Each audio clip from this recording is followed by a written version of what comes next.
So there's two uses of mesh credit, and mesh credit is one structure of credit as I define it. The second structure of credit that I would like to talk about is mutual credit, where instead of everybody deciding to trust everybody else individually, the group makes an agreement about who they want to give credit to.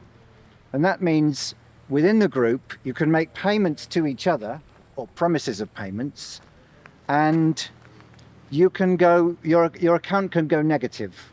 That means you owe the group as a whole.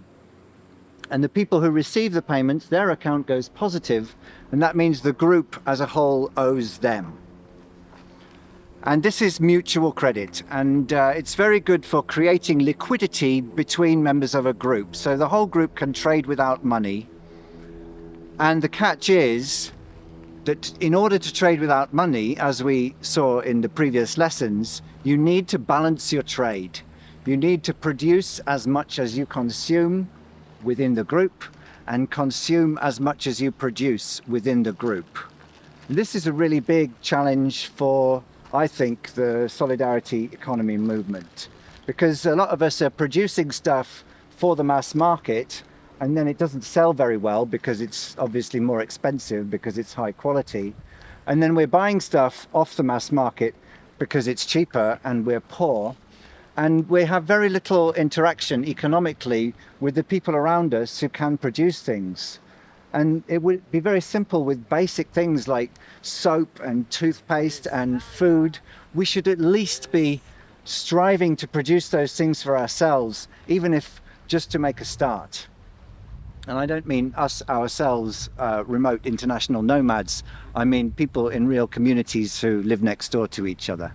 And there are many more things that we can do for each other, as we see in the existing long-term mutual credit networks that do social things.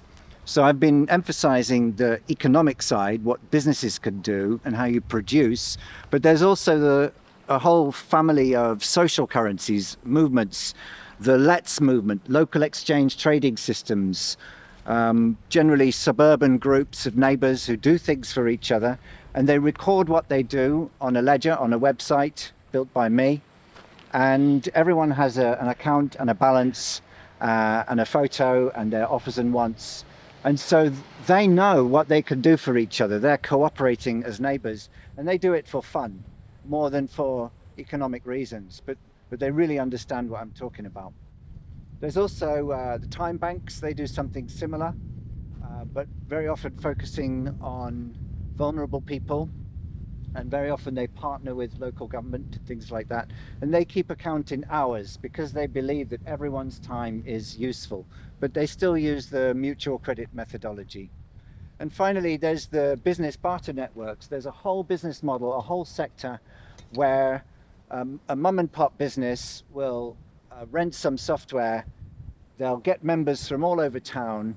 They'll put all the products on the website, and then they'll encourage the members to buy from each other without using money. That is a super mechanism. I really want to see more of it happen. But the way it happens in the business barter industry is not very generative. The people doing it don't have the refi co-fi consciousness, and of course they have to make a living. They need to take dollars out of the system. And it's ironic, they're running a non-money system, but they need to take dollars out for membership to pay their own bills and to pay for the software, and then they often take dollars out on every transaction. So those systems are very hampered because of their very integration with the mainstream economy. And of course the American government has all that locked down. So when it's done in a formal way, there's no other way but to put this horrible drag on the trade by taxing dollars. So in those systems, if your business sells something for barter dollars, you have to pay the same tax as if you had sold it for real dollars. It's a real drag. And we could be thinking about ways around that. But also the possibility of doing it in other countries under other laws. So they closed groups, and by nature it's a closed group because it's the people owing each other and no money coming in or out. So I made a protocol where you can join the groups together using mutual credit. And that means that all the groups form another group, a meta group, a group of groups. And the protocol allows them to use the same syntax to make a local payment to a local ledger, or to make a payment that goes up to the group ledger, across and down into another group. And then it remembers the balances at all levels. But we don't need to go into that. But the idea is that you could build a whole economy using mutual credit, balancing trade locally, regionally, globally, and you could do that with a single protocol in my dreams.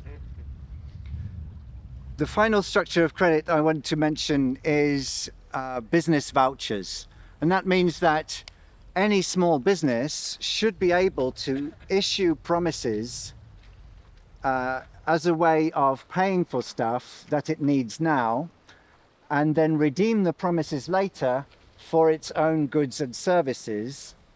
And in that way, it can have interest-free credit for the period that the promises are out and either being held in people's wallets or possibly circulating as a medium of exchange.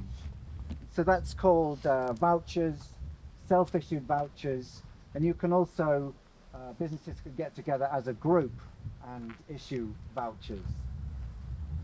These interventions do sound very small, and they make a small difference to a large number of people, but they have power when large numbers of people do them. That's the way I want to be thinking. How do you change the culture? How do you make this normal? How do you make it as easy to install as WordPress?